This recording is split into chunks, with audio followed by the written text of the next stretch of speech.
Bonjour Evelyne. Aujourd'hui, on se lance dans une exploration un peu technique, la cybersécurité. On s'appuie sur des notes, des extraits qu'on a eus. L'objectif, c'est de décrypter ensemble des notions clés comme la protection réseau, les failles logicielles, essayer de rendre ça un peu plus accessible. Alors les documents qu'on a sous les yeux, oui, ils sont assez denses. On parle sécurité, exploitation de failles, on va croiser des termes comme pare-feu, shellcode ou encore buffer overflow. Bon, ok, on commence par la base. Comment on se protège? Les sources parlent de contrôle préventif et détectif. Qu'est-ce que ça veut dire concrètement, cette distinction?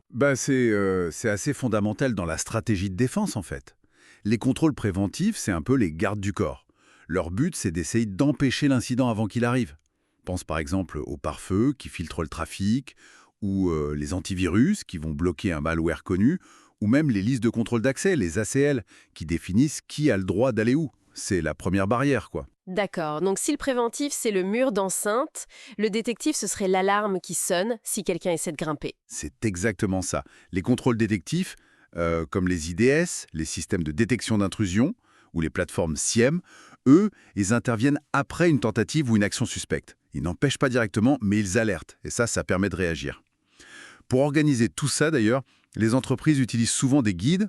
Le framework NIST CSF est mentionné dans nos notes. C'est une sorte de feuille de route structurée pour gérer le risque cyber, identifier ce qui est important, le protéger, détecter les menaces, répondre et puis se remettre d'un incident. Compris.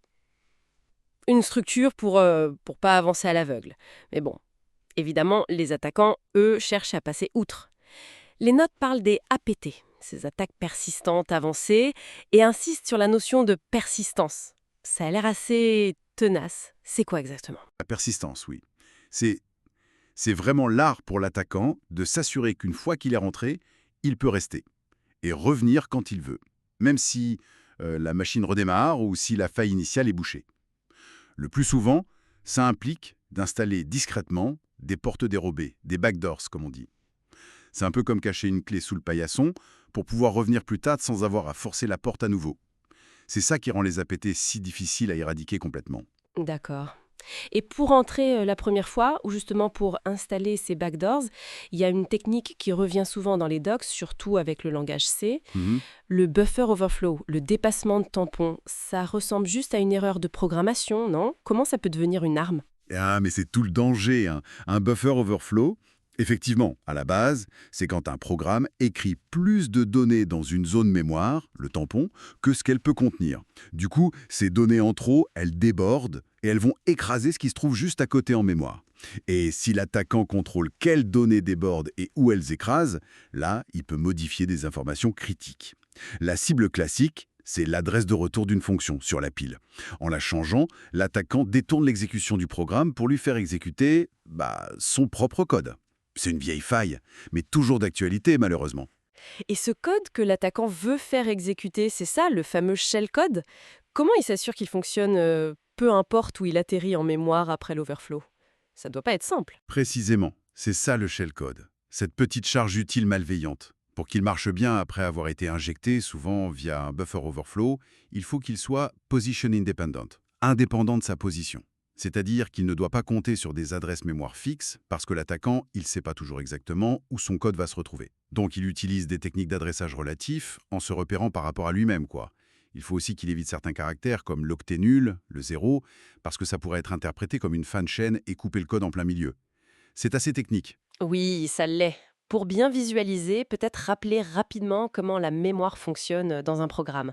Les notes parlent de la pile des stack frames. Quel rôle ça joue dans tout ça? Très bonne remarque.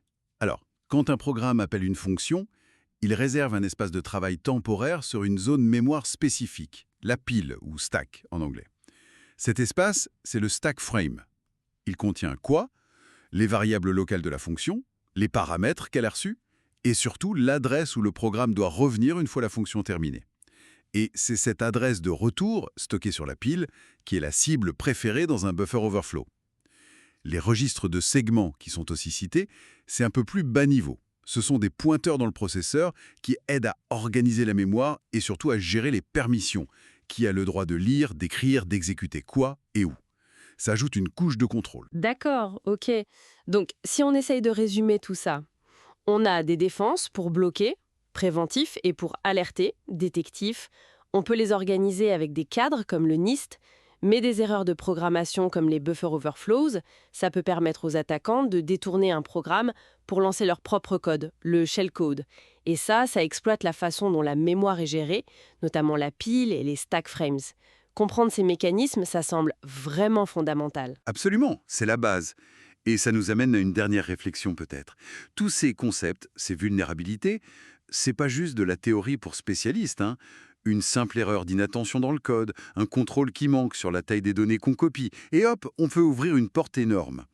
La question qu'on pourrait se poser, c'est comment est-ce que nos habitudes de développement au quotidien, même celles qui paraissent mineures, influencent directement la sécurité des systèmes qu'on construit et qu'on utilise tous les jours? C'est une interrogation qui reste ouverte, je pense.